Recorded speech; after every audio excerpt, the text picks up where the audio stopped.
Welcome back to the Broad Street Benchwarmers podcast. My name is Adam Den. Ethan Lividitis and Carter Watson are here with me. Michael Cornwallis is not here, unfortunately, because he hates basketball. And I mean, I guess that is a perfect segue into exactly why we're here, guys. Well, to start, the New York Knicks are NBA champions. They are. I guess that should be acknowledged, right? That did happen. Yeah, Did happen. I'm not going to say anything about it. Okay. They did win the championship. They did win a championship. That's a fact. Yeah. We are hand tied to acknowledging it. But because the New York Knicks won a championship, it's NBA draft time. Something that is arguably more uplifting than the fact that the New York Knicks won a championship. So are we excited? Overall thoughts on this class? We're gonna dive all into it, but what are our feelings as the 2026 NBA draft approaches? Yeah, very fun class. Way more fun than last year's kind of iffy top-heavy one, and significantly more fun than 2024's not heavy one. So, yeah, this is the most fun I've had about the draft in a while. Yeah, I mean, I'm not as big as the NBA on the NBA draft as I am the NFL draft, but there's a lot of good players. Like, we'll get into the top guys, but I think it's definitely much more well-rounded and also not as top heavy as in like I expect a ton of all NBA guys, or even all stars. But yeah, I'm very excited to see where it goes because we don't even know what's going on at the top.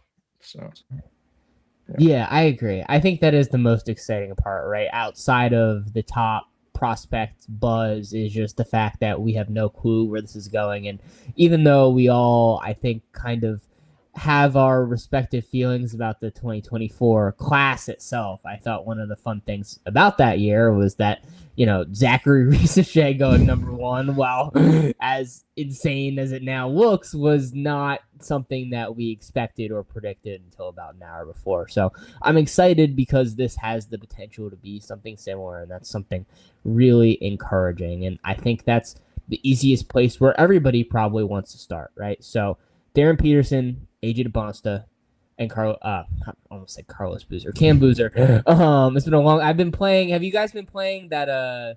Not the 82-0, the other one. Yes, I've been playing that, and I keep taking Carlos Boozer. So that is, which is not a good decision. He was only like a +2, but when you play against other people, it's a good decision. Remiss. Very fun top three. I'll start. I'll just ask you guys, what is your 1, 2, 3? And what are your thoughts on where these prospects stack up individually? For me, it's very different than what it was when I had them out of high school. Right now, I go Peterson first, Boozer second, and DeBonsta third. Wow. I think that for me, Peterson is the pretty easy first pick. If there weren't the bizarre injury-ish things that were happening, I don't think we'd really be having much of a discussion about who's going first. I think it would be one of those things that we had penciled in at least a few weeks ago. I think that the level of shot making that he has at his sides isn't something you see very often. And you also, many times when you get a shot maker that good, you get a generally poor defender, but he's one of the better, if not the best defensive guard in this class. Certainly the best one that's going to go early in the lottery to top 20-ish. And I think that gets overlooked. I suppose there's a bit to be desired with the playmaking, but I think part of that is Bill Self's just throw him the ball offense. So he's first for me. Second is Cam Boozer, who really grew on me throughout the college year. I had him as a distant third coming out of high school. And I had some of the concerns that I think people still have now that I now find kind of ridiculous, honestly. I was concerned about how well he moved, how well he would be able to translate in an aspect of winning against more physical players, but that's not really much of a concern of mine anymore. I think you can see that he is comfortable enough with the ball to win against NBA power forwards. and he's bases the floor very well.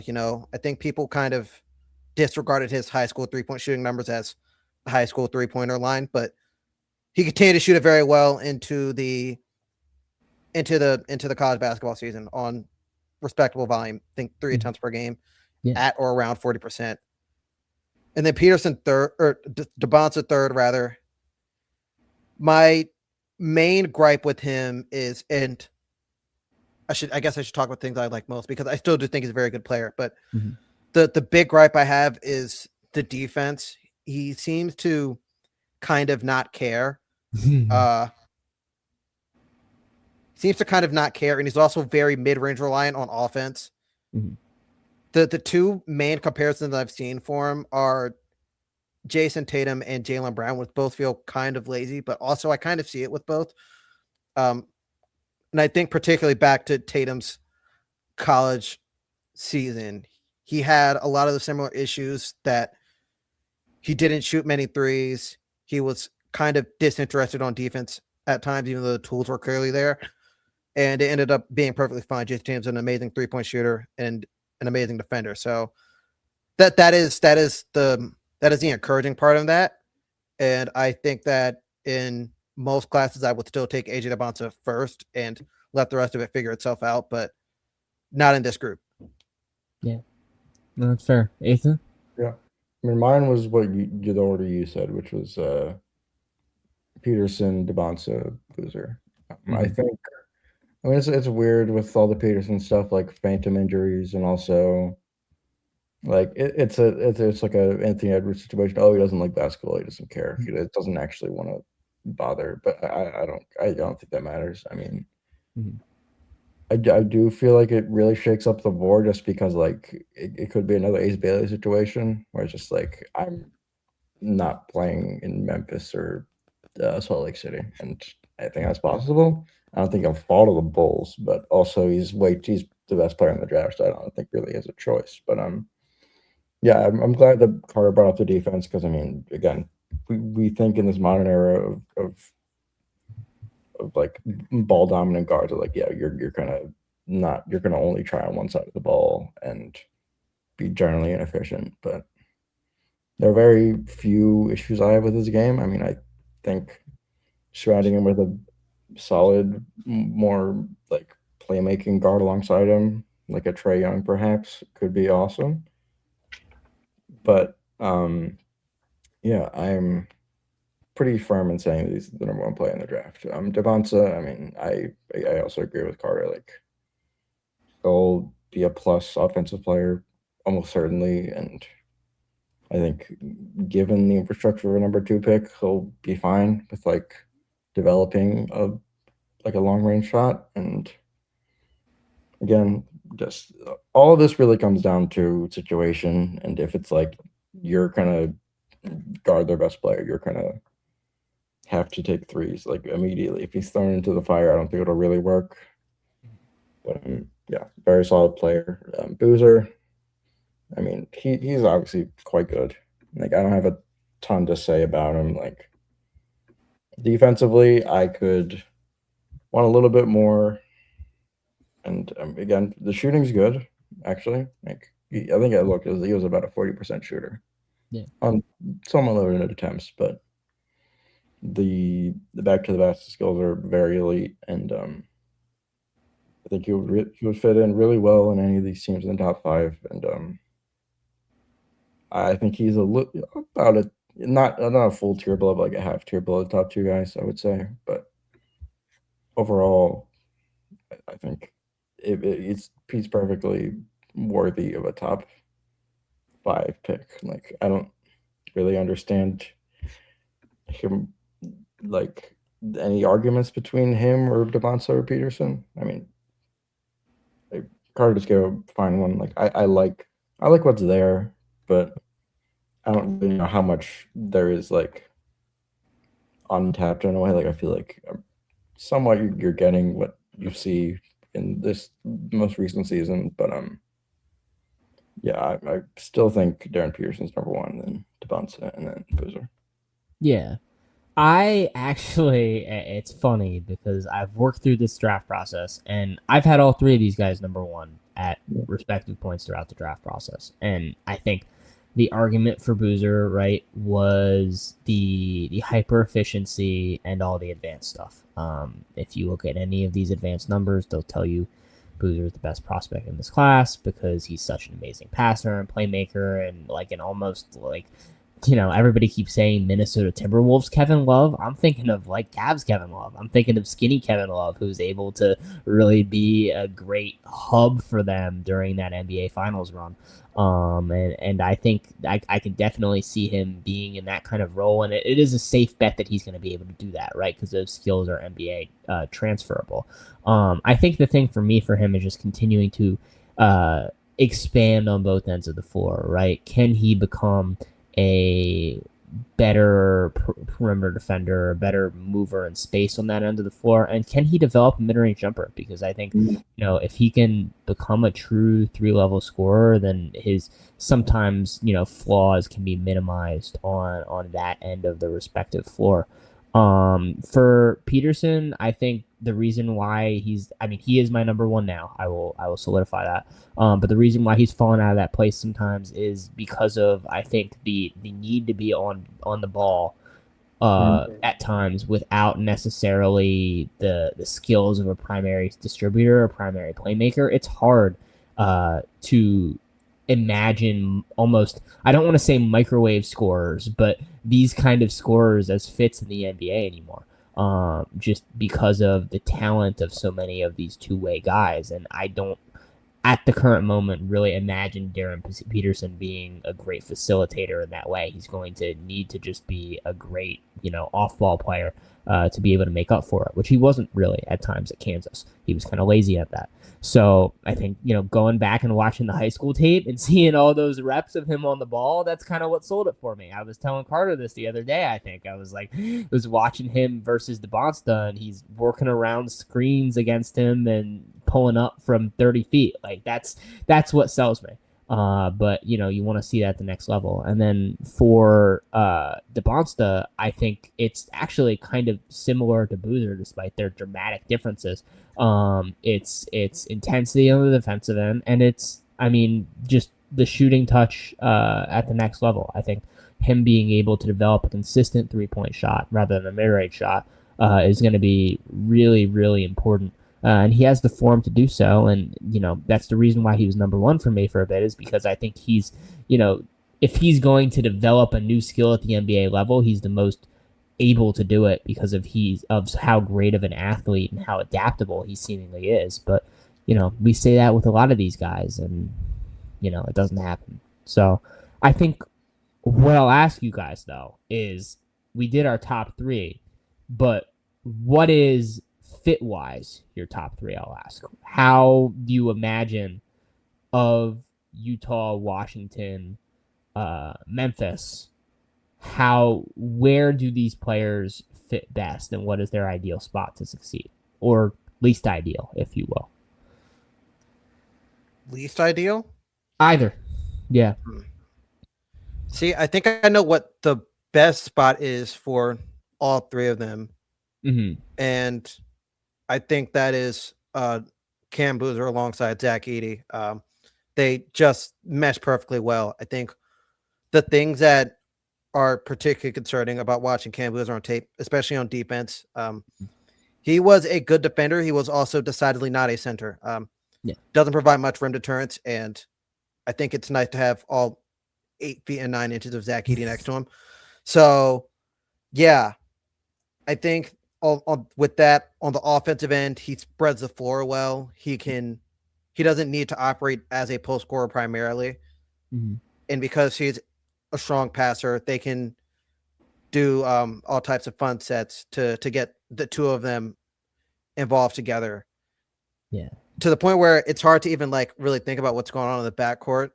But I'm just thinking about the 4 and 5 pairing. That seems so much fun. Yeah.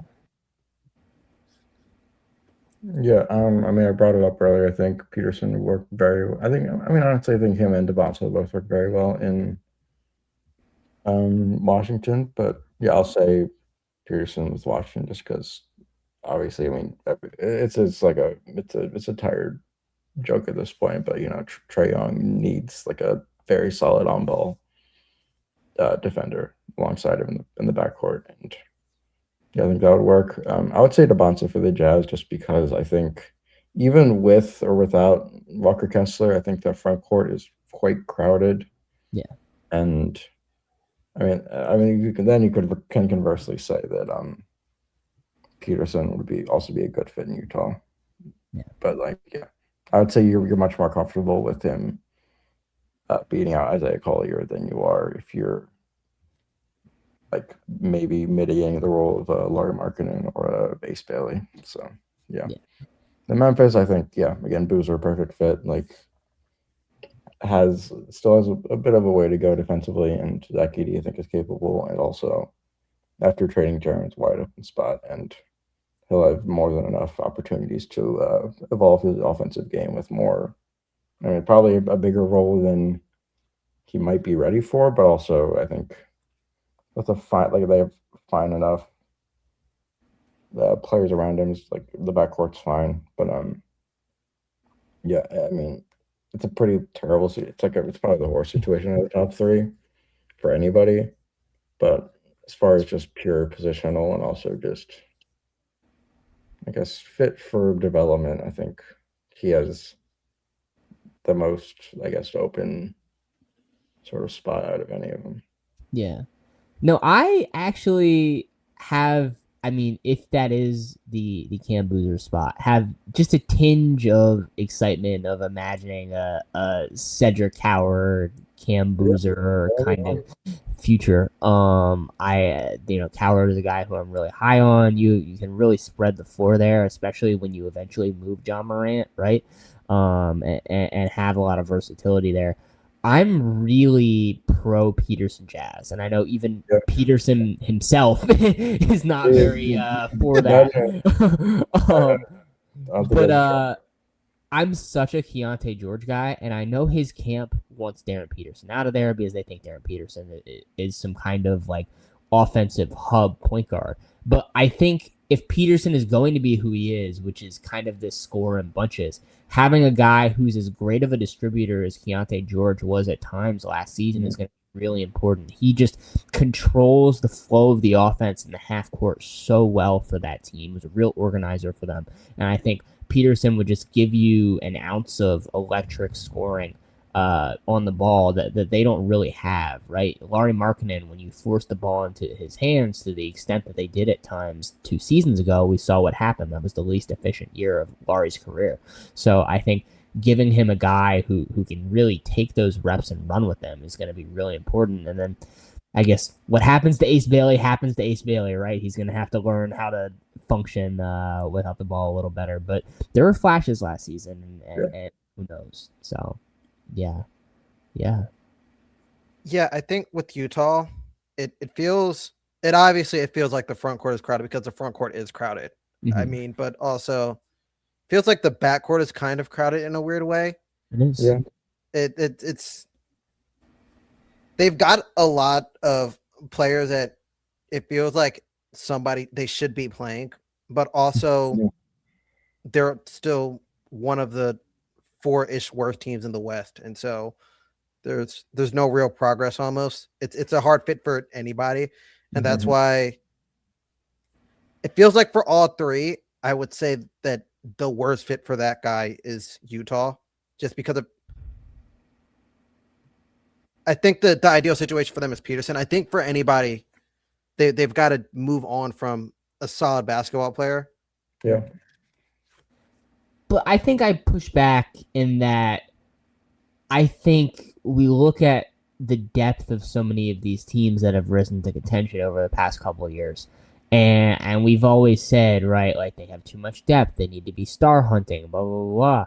But I think to teams like Oklahoma City, and I don't want to compare here, but I think to even teams like the Knicks who kind of just consolidated in the talent that they were able to acquire. And I think, we say you have too many guys until you get to the second round and Isaiah Joe is playing 35 minutes because all your other, 3-and-D players have just disappeared in that postseason series, right? So I think what this has kind of showed us is that, outside of the obvious salary cap consolidations that need to be made, I don't think necessarily it is a bad thing.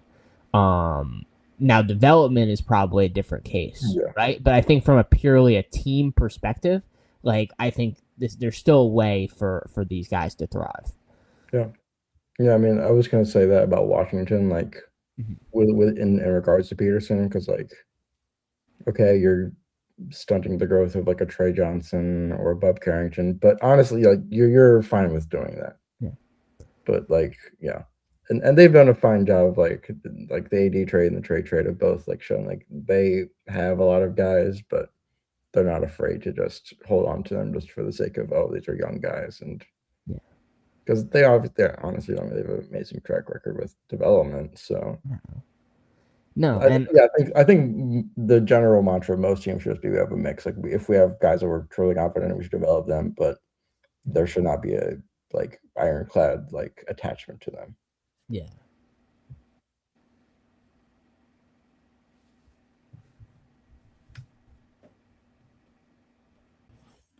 All right, so we did top three.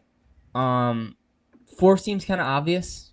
You guys have any Caleb Wilson Bulls thoughts?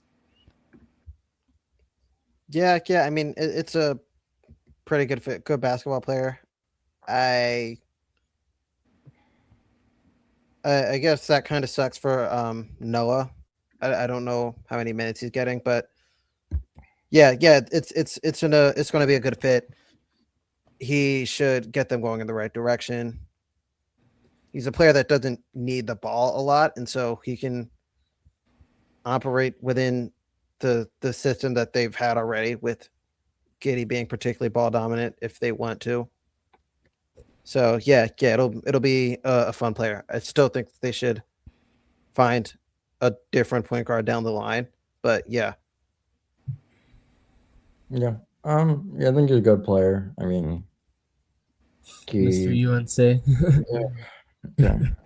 But yeah, I mean, he jumps out the gym like he's probably maybe if not the most athletic player in the draft. He doesn't shoot the ball from deep that much. I think he had like less than like maybe over one attempt a game. He's a solid enough defender, but he has a decent way to go. I feel like the athleticism is sort of outpacing his actual production. But with the team with the Bulls, like for some reason, I guess they have like a knack for these really skinny big men now, like him, Modest, and Senge. But obviously that can change. Like that's not a you're not locked into like a skinny guy forever. But it's happened. But yeah, I mean he's a solid number four. I mean I talked about it earlier. Like I feel like at maybe even after three, it's like you're getting solid ball players. I don't feel like if he puts it together with like a being a three-way score, which I don't really see to be honest, but like he's been efficient enough, and he runs the ball well. Could improve a little bit as a playmaker. Like there's a lot of good here, and I mean I have more confidence in this new Bulls regime than I like if this was Cambuza with the no, not Cambuza, Caleb Wilson with the previous regime, I'd be like, oh god, this is gonna be a disaster. But If it was the previous regime, I would not be convinced they were drafting Caleb Wilson. well, yeah, they would have went like a cuff for Mikal Brown, which Yeah. fine, whatever, or Wagler. We'll get there. Don't Yeah, worry. I mean, it's very situational, and I do think they would probably be better off with like a solid two guard, or like maybe a Wagler, but also at this position, like, and both the team's timeline sort of have to go BPA, so I don't mind it at all. Yeah, I mean, I think I'm probably the highest of us on Caleb Wilson. I think he is closer to that top four than I think or that top three than I think people are willing to acknowledge. I think just because of what he is as a two-way player, I love what he brings defensively. I think not just the intensity but the versatility. I mean, seeing him switched onto guards was really, really just eye-opening. He has the lateral quickness to be able to travel and is still, pretty solid when dragged out to the perimeter. I think the biggest thing for him is just going to be developing more skills on offense.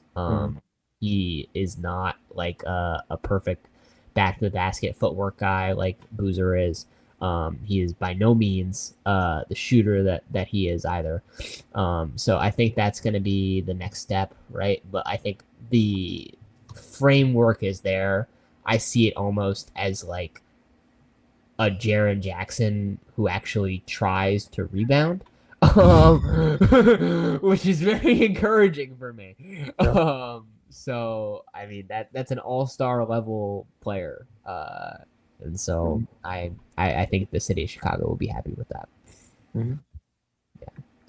So after Mr. Wilson, this gets interesting, guys. Okay. There is a run of guards, as Ethan just mentioned. I think where we draw the line, I think, is going to be what's interesting. But I would say, what are we going to say? Wagler, Acuff, Mhm. Mikel Brown. Yeah. Do we want to say Burries, berries? yes, Huh? that's for sure. You can say Burries. That's fine. Yeah. Am I missing anybody? Kingston Flemings. Flemings. Flemings. Yep. So 5 guards. They're all most likely going to go in the top 10. Who is your favorite? What is your favorite fit? And is this going to spill out in any way that is impactful for anybody involved? Favorite player of that group, without question, Keaton Wagler.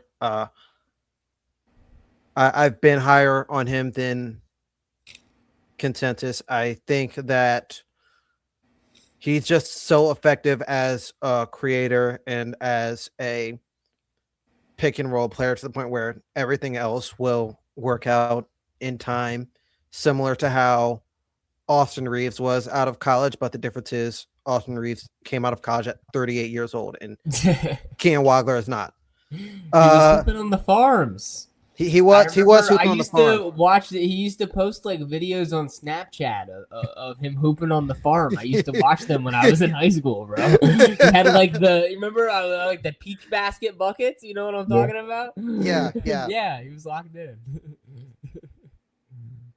But yeah, for me with Wagler, I think the defense is questionable, which makes his best fit also kind of questionable because, I mean, I think that should be the pick for Los Angeles. I do not know how that's going to fare alongside Garland, but I still think that should be the pick for Los Angeles. And I don't really feel as if they're in the position to try and like draft around fits because Kawhi Leonard's old, and he's even when he wasn't old, he was not really reliable for more than 65-ish games, and so that's something you've got to work around. You know, your star player is going to give you about 50 games, and if you're lucky, he'll give you 50 games in a playoff run. But yeah, I think I would go.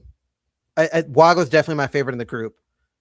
Favorite fit, that's where things get interesting. I think that my favorite fit would be Mikel Brown in Dallas. Really? Yeah, I would love it. I think it allows Kyrie Irving to do more of the combo guard stuff we saw in Brooklyn, where he played some of his best basketball. Some would argue just his best basketball. I think they can, well, they already did move on from that, but they can permanently ditch the Cooper Flag point guard gimmick from November of 2025 and have one of the best playmakers in the draft. It would be such a fun fit. And obviously it's tough to play point guard in the NBA. And I know I'm higher on Brown than the two of you are, but still. Okay. Um, as far as my favorite out of these, I mean, kind of they're all like very similar for me. Like I don't think anyone's like, oh, this guy is firmly better than all of them. But it's tough because I do have an aversion to like smaller guards they can't defend, but also Darius of it is like so fun to watch. It's very difficult. Yeah. Just because like let me just check the splits for Wagler real quick. It was like a 40, yeah, 40% 6 attempts. Yeah, I'll go with Wagler again. I do feel like we're good. It's a double edged sword because it's either a smaller guard who is a bucket but can't defend, or a taller guard who's kind of sort of gangly and also might not be able to defend in space. But yeah, I mean, I think he's the best overall player. That obviously doesn't necessarily mean you're the best player. Like you can be well rounded and be less valuable than maybe like a cuff because his offensive game is so next level for a guy of his age and also his size. So yeah, I'll say Wagler. But for best fit, I mean, it pretty much comes down to the teams. You're sort of blank slate. So I guess I'll go like a cuff in like I don't know. Like I would say a cuff in like Sacramento or something like that. Which yeah, again they're just like they're like a big basketball team at this point, and it could be a Cam Thomas situation like immediately, but they have fine enough young guys. Like I like right now enough, but yeah, I like all these guys are like again. It's similar to Caleb Wilson, but like they're all like B plus players, B plus prospects. Like would love to have them on my basketball teams, but other than Acuff, like shooting, all these are like they're all good at most things. And if you're a team who just needs a guard, like in Milwaukee, eventually at 10, but also think there'll be a run that unless Atlanta's like we don't trust a Kongwu, so we're gonna get a Demar. Like it's a very like I think LA, Brooklyn, Sacramento, Atlanta, like pretty much every team from 5 to 10 could be going guard. So it's more up to just what they around them. Like I would say Acuff would be sick in the Clippers, but again, like the defensive fit would be a disaster. And yeah, I mean, yeah, and similar to Dallas, like I mean, I assume they're gonna keep Kyrie Irving around, and you do somewhat need like a supplemental defensive option alongside him in the backcourt. So yeah. Yeah. No, I mean, my favorite player is also Vogler for the reason that you guys have outlined. So I will pivot so that we're not saying the same things over and over Okay. and say that I really love Braden Berries and I Mhm. don't mind the fact that he's going to be potentially selected in the top 10, even though people are throwing a fit over it. I think he's a great 3-point shooter. I think he is a defender with a lot of upside, and I think Agree. that's the kind of guy who you just want to get in your building. There's a very obvious skill set that he meets. He doesn't quite have the ceiling as any of these guys, but I think it makes sense for a team to take him in the top 10. So I mean, he's a guy who I have over, you know, I mean, guys who I think who are more talented. Like, I mean, I don't have him over. I have him over Kingston Flemings. I'll say that.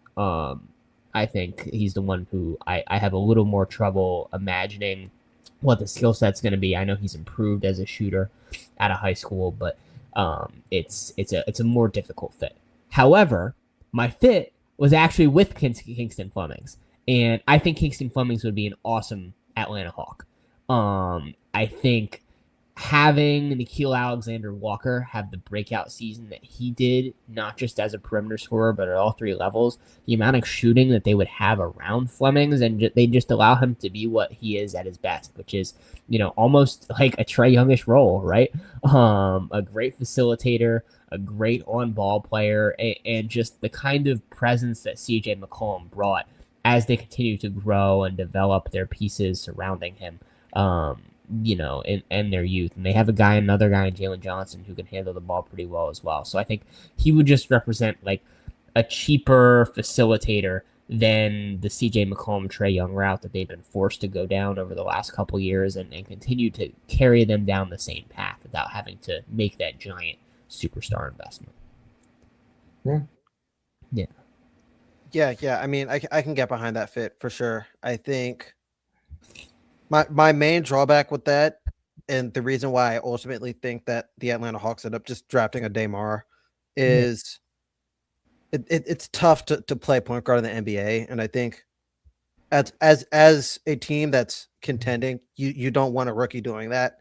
Yeah. Not even necessarily contending, but as a team that's decidedly a playoff team in Atlanta, I'd rather just get a big. Those they usually translate well from day one, translate better from day one. Yeah. And so it's scary. It's scary to plug in a point guard, even if it's a guy like Kingston Fleming, who I do really like. Yeah. No, I understand that, and I think that is part of the larger conversation that can kind of transition us into Ademara and Morris Johnson and all these Michigan guys, right? It is kind of the battle of the proven collegiate player with a specific skill set versus these guards who all could end up, I think, potentially being, fringe all-star players, but could also end up being complete disasters. And I think for a team like Atlanta, I think their ecosystem is so strong and developing that I feel okay about a guard. But for a team like, say, I don't know, a Dallas, if somehow Barry's ends up going earlier than they expected, and I think Barry's is a guy who, again, we know his skill set, unlike these other three guys. Maybe I'd rather take Ademara over Kingston Fleming to the Dallas Mavericks and just, piling upon the same thing when I'm going to have a new head coach and I don't really know what this leadership is going to look like. So how do you guys view the Michigan guys and kind of where they fit into the fold here? And I'll include Yaxel in this as well. I mean, yeah, I think with Mara, Mara ends up going the highest out of all of them. I think Yaxel is the best player, but it's going to be tough for any team in that top 10 to justify drafting a 23-year-old. Atlanta could do it the easiest, but it makes more sense for them to pick Mara if they're just going to draft a big.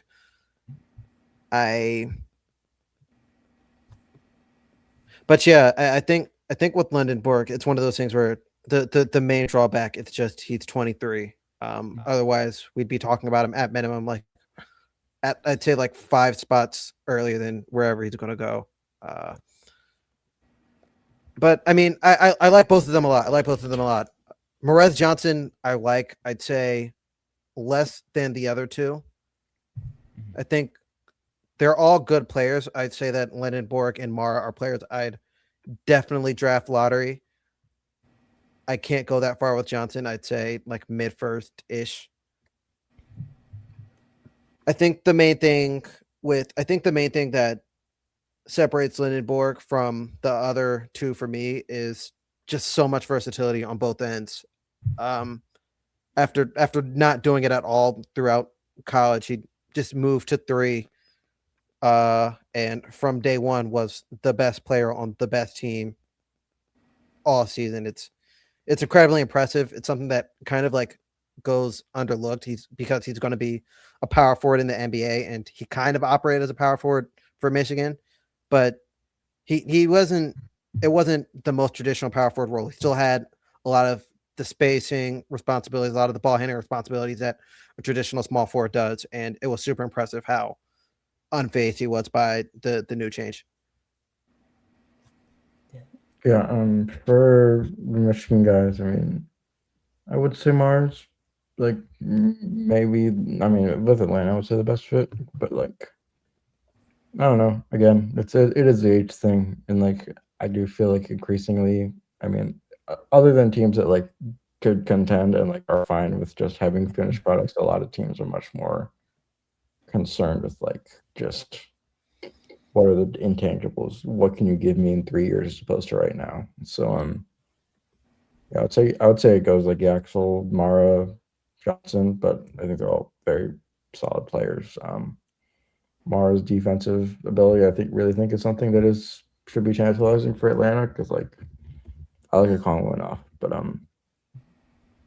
both his like literally like he's 7'3", he can rebound, he can defend, he's a very solid like traditional center in a way, and Borg, yeah, the versatility you can speak about, like you can, he's very capable at the 4 or the 3 or even the 5 if you really are desperate or just want to go small ball. But Johnson's interesting. Like he's sort of like the reverse in a way. Like he doesn't like. I think he shot less than a 3 a night. Like not Yeah. particularly efficiently, and doesn't like jump out of the gym or anything. But he's like he would be a very fun fit with the Sixers. But I don't know if he'll be there. I probably won't. He But will be. I can promise you. yeah, he is another like I'd say he's a tier below like most of the guys we talked about, and then like he'll be a very solid supplementary, like low level starter to like high end like bench option, and there's value to that of course, but I do feel like there's always like a push and pull between do we need the young guy who gives me a lot to look forward to, or a guy who's like, okay, you're good at most things. We'll take that, and then hopefully you get better. But yeah, Yeah, no, I agree. I liked what you were saying, Carter, about Yaxel. I think I'm in agreement that this is a guy who could be a lot higher on boards if he was just not 23. And I mean, I tend to lean towards being okay with the 23 part. I think even if a lot of these teams are maybe in a different timeline, I think about back to the conversation we had this morning about Khalil Ware, right? And we were like, hey, what'd you send? You sent the Giannis projected trade, and we were Yeah. talking about whether or not the Lakers would have to give up more than a first round pick for Khalil Ware. They would give up 2 first round picks, probably, in a trade for Khalil Ware. I think if Yaxel Landenberg isn't somewhere in that Khalil Ware-ish range as, a player with his defensive versatility and his shooting, and Khalil is somebody who's shown his limits as an offensive player at times throughout his career, even though he's grown in that area. I would be really surprised. So I would be completely fine with investing a pick that early in him, just because I mean this league is shifting in a way where those players are getting valued in a different way, especially with this Villanova and New York Knicks team being the current defending NBA champions. And that extends to Johnson and Mara, and that they fit similar builds of really successful players in this league as well. We just got done talking about Zach Edey and how he's going to be a cornerstone of the Memphis Grizzlies franchise. Ademara is a very similar prospect to what Zach Edey was coming out, and is just better in that he is a more promising shooter at the next level, and I think a better mover in space at the next level.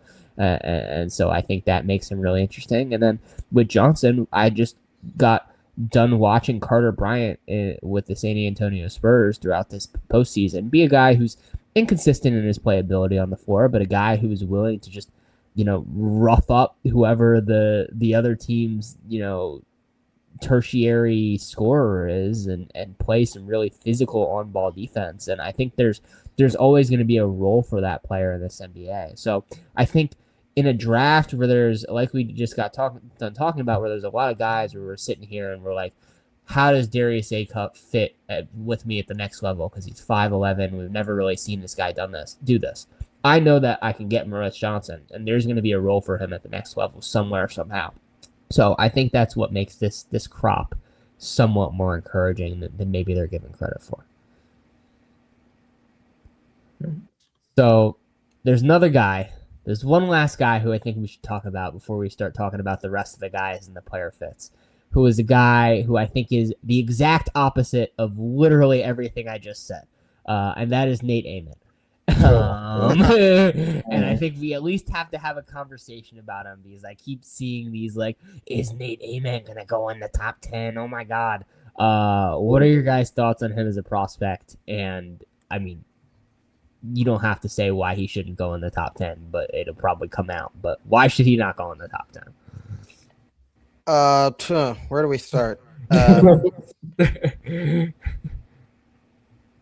He, in theory, is comfortable on the ball, but like when you actually watch him, like he doesn't look like he doesn't. He looks as if he's comfortable dribbling a basketball, but not as if he's comfortable playing the sport of basketball. The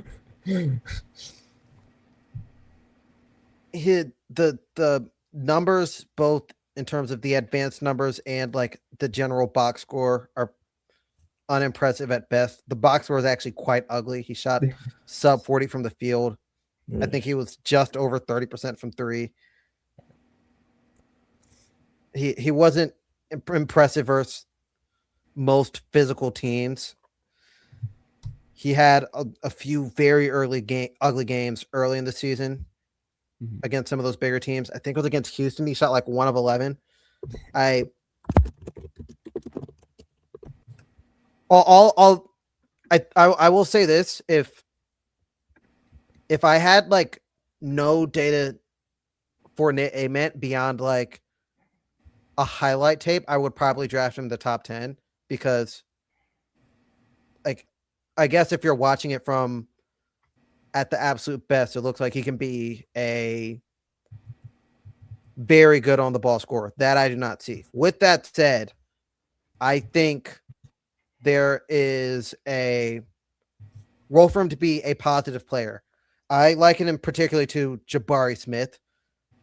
That's what I landed on. Maybe as That's like optimistic, huh? It is pretty optimistic, but I think that's like, and I think that's the justification for drafting him top 10. I think any GM that drafts him top 10, trying to find some like 25 point per game score is kidding themselves.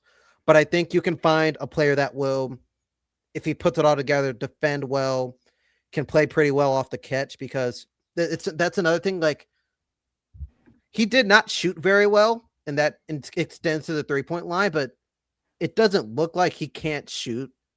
Yeah. Everything about, like, he looks the part. He looks the part. There's no, there's not even a very sophisticated way to say it.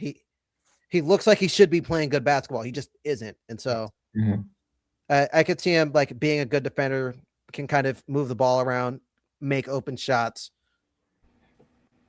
But yeah, I don't know who in the lottery really can justify that pick.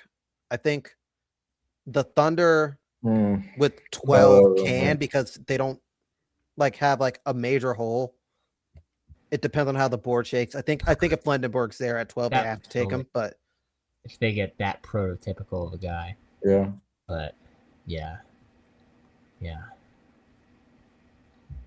I mean, first, I said like, okay, he's a good transitional offensive player. Okay, that's fine. How does he work in structure? Bad. Yeah.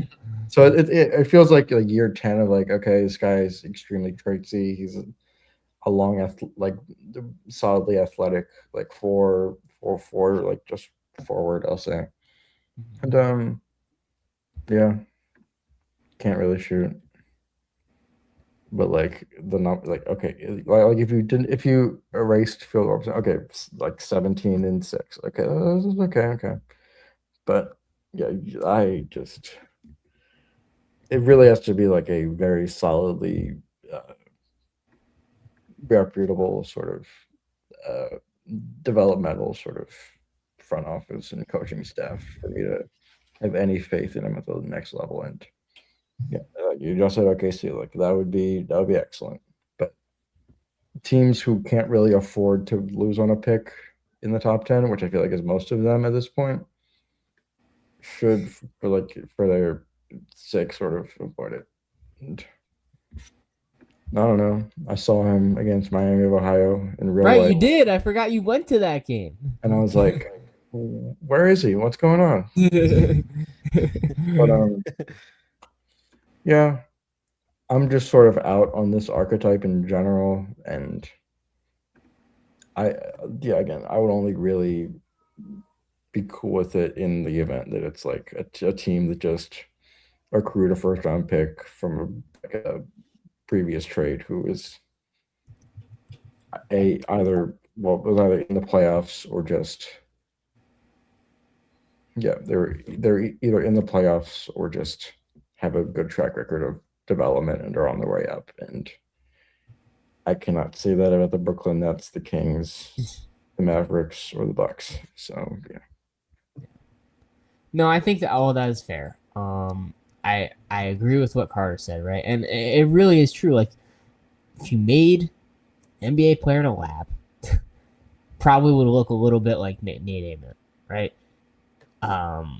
And God, I mean, I heard talk shows this week throwing out Kevin Durant comparisons. Good my Lord. God. Like, I'm not kidding. There was a legitimate discussion. I was at the pool, and they had First Take on the TV, and there was a legitimate discussion about a discussion. There was a discussion about a discussion about Nate Ament being compared to Kevin Durant, and you know it gets bad when First Take is making fun of you for a bad take. Like, it takes a lot. But yeah, it really is. There are some really brutal moments, and I mean, like I said, if he goes to an Oklahoma City and you have a place that's a great developer, even like a Miami, I don't know if they're gonna have a pick. Yeah, he won't be You there know, in a week's but time. No. if Giannis Antetokounmpo is a Boston Celtic by the time this posts, then who knows? Like that. Yeah, it sort of shakes everything up. Yeah. Yep. So yeah, I think there is a role there somewhere, but definitely not in the lottery in my eyes. I'd say that. I think the run, it's not really run, it's 2 games that captured the Nate Ament experience are he put it all together in the SEC tournament against Auburn. I'm not looking at the box score. I don't remember what he got up to, but I remember him being particularly strong. They won that game against Auburn. Mhm. The next game against Vanderbilt, this I do remember, he shot 1 for 13 and they lost. It's all the things that you want to see show up like very sparsely, and then he comes out the next game and just does not put the ball anywhere near the basket. It's just such a hard pick to like justify like anywhere, because I mean, well, what do you do? I mean, if you're on the top, you can't pick them. If you're later on, teams that are drafting wings in like the late first are looking for wings that can play from day one ish. Like, I don't know what you do with them, but I do think that there's a pathway to a positive player. Yeah. I mean, yeah, it's what do you sell yourself on, right? What do you sell your fans on, right? We just took our big first round pick. What's he good at? Yeah. You know, but He's 6'9". yeah. That's it. I think he measured at 6'10", actually. Yeah. I don't know. I feel like I saw some posts of like there's Nate Ament like posters in Brooklyn right now. So Yeah. I mean, that would suck. yeah, I know. Even Kareem Lopez is a guy who is in this draft who I think about very similarly. But I think the difference between those two guys, right, is people are talking about Kareem Lopez as like a, out of the lottery, like 20s pick, and people are talking about Nate Ament like he's a top 10 pick. And that really is the big gap there in my eyes. Mm-hmm.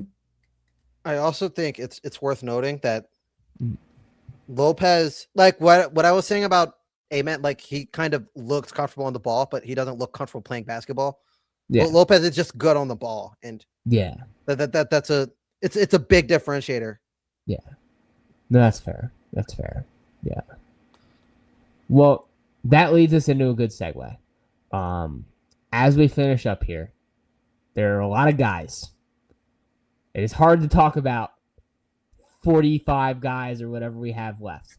But each of you, how about we want to do 2-player team fits each? 1-player team fit each? Player What are we team. thinking? I can give you 2, I think.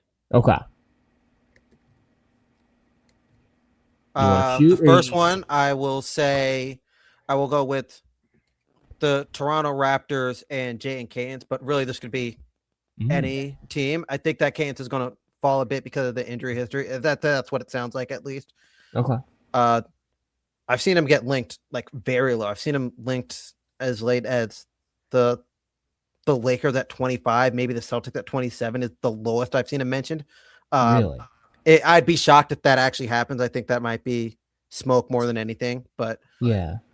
I think for Toronto, with how bad the center play was, to get a player who, if The nothing Jakob else, if the Poeltl offense does not work, I said the Jakob Poeltl disrespect. He was all yeah, so bad. that was very intentional. Yeah, I mean, Yeah. I think with Cadence, you got a player with, even if the offense doesn't work out, if you can get him healthy, you'll have like an all NBA caliber defender from really potentially his rookie year.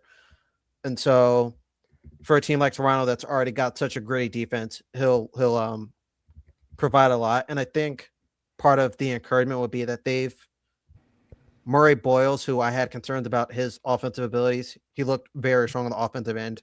Yeah. And so I trust him to develop guys. The other one I really like, this one I think is going to be considered a reach, but I really think Miami should draft Dalen Swain at 13. And just go for the upside swing there. Yeah.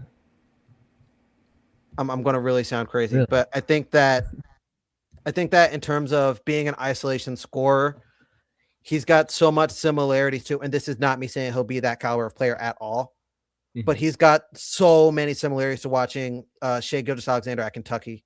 And I'm not saying he's going to be that good. I am not saying he will win multiple MVPs or be the best player on the best team in the league for 2 straight years. But what I am saying is I think he will be a very strong isolation scorer, a guy who can, if you need to, he can operate as your point guard, will play strong defense. And if the 3-point shot develops like it did with SGA, you've got a monster on your hands. But I think the floor is very high for him. I think the ceiling is also pretty high for him. And so I think it would be an exciting fit for Miami, who can always use an extra isolation score, especially because They don't seems set like ball screens. Tyler Hero's headed somewhere. But yeah. Yeah. Fair enough. Okay, this is interesting. Again, I'm not as well versed in the NBA draft as I am the NFL. Like I'm much more of a sicko in that regard. But I'll say JQ as a backup option in San Antonio. I think that would be awesome. I feel like that's like a perfect sort of situation for him because he has all like these health question marks, but the defensive ability is something that they've been lacking behind Victor Wembanyama since his arrival, and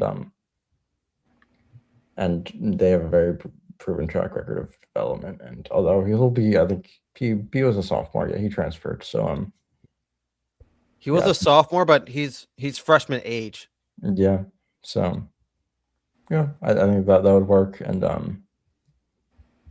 I'm gonna deliberately avoid Sixers. Did the trade happen? Did Giannis get traded?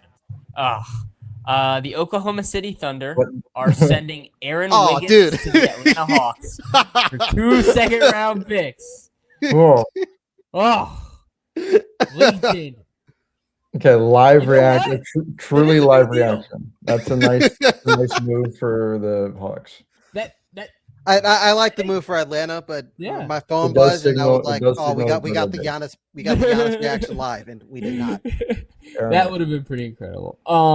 But actually, legitimately, like, I mean, that means they are going to probably keep Casey Wallace and Isaiah Joe and maybe even keep Lou Dort in house. That's Yeah, and also for Atlanta, it probably means they might avoid going guard, like Yeah. a 2-3 hybrid sort of guy. So Braden Berries.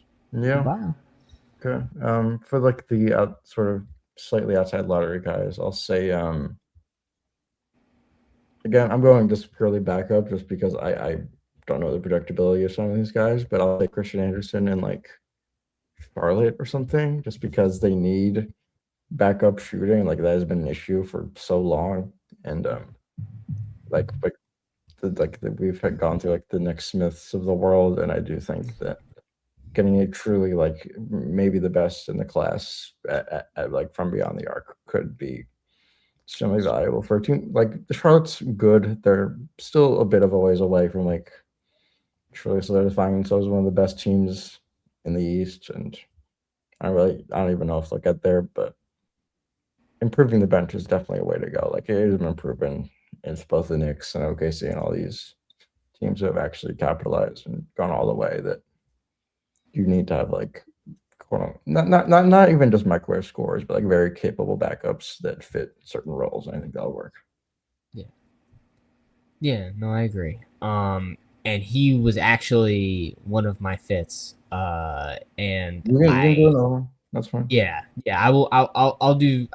I guess I'll do three, but I have to say that him to Detroit would be Yeah. impeccable. But also, we don't. They might have a Tyler Hero in. Yeah, they might have. That's true. And then Sasser, but also they still do need a backup guard. So yeah, and I think just having any kind of on-ball presence when Cade is off the floor, I think the lack of, I love Dennis Jenkins to death, but I mean, you don't want to beat the ground in that way. Yeah. So I would love him there. LeBaron Philon is a guy who I think I've become very high on the more and more I watch him, and he, I think, would be an absolutely perfect fit as a Chicago Bull. I think that might be a little earlier than maybe some people are thinking him, but he is an explosive athlete. He's a great shooter. I know there's still some room to grow in some places, but I mean, that's who when you started talking about the Shai Gilgeous-Alexander stuff, that's who I thought you were going to start mentioning. Because his game reminds me a lot in a lot of ways of watching Shai Gilgeous-Alexander at Kentucky, and I think there's definitely a way for him to translate there. And then Bennett Sturz is another guy who I was telling Ethan I've become fond of times throughout this process, especially when I think about, again, like these older players and, maybe he's not a perfect athlete, but I think, Bennett Sturz proved he could be a great scorer both on and off the ball at the collegiate level. And I know there are defensive limitations, but I think he could definitely be kind of a almost Sam Merrill-ish player in the league as it continues. Yeah. So I think given that a team that could really use that is the Denver Nuggets, who are lacking because of the big hole that is named Christian Brown that is going to, soon disappear from their roster, and possibly even Cam Johnson as well. They're just going to need spacing all around. They as much as they've improved in that area over the past couple of years, we're still bottom 5 in the NBA in the amount of 3-pointers they shot. So just adding another presence into the fold that can bring that element while they hopefully keep Peyton Watson in the building is going to be interesting. Yeah. All right. Where the fuck is Giannis Antetokounmpo going tomorrow? My bet is Miami still. Seems like Miami. I asked my dad because I've always been gauging the entire situation. Yep. I asked him if Miami is a vibrant Greek American community, and he said yes. So he's a Miami. Really? Apparently. Does Boston? I'm guessing not. Probably. Really? Okay. Yeah. Okay. I have an inkling that Giannis Antetokounmpo will not be dealt tomorrow. Yeah. As in, like, he'll stay in Milwaukee. That is where I am thinking at the moment. It just really seems like this asking price is too high. And I sure hope these people don't waste our damn time and let him stay in Milwaukee. I do too. I I've intentionally avoided like investing myself in the situation because it's always, oh, he loves Milwaukee so much, he doesn't want to leave. He's grown up there, and also it's like this organization is a train wreck and he hates every second that he's in the building. So it's just I'll pay attention when it's over, but for now I'm just assuming that he'll be in like the phantom zone until he's eventually traded or not. I mean, what kind of package do you give up for a 32-year-old who has the injury history he does and is also Giannis Antetokounmpo? Who else got 4 players? It's nonsensical, but we will find out, and hopefully by the time this is up, he's been dealt, so we can all not have to deal with it. Who are we firing besides John Horst, who is not our problem?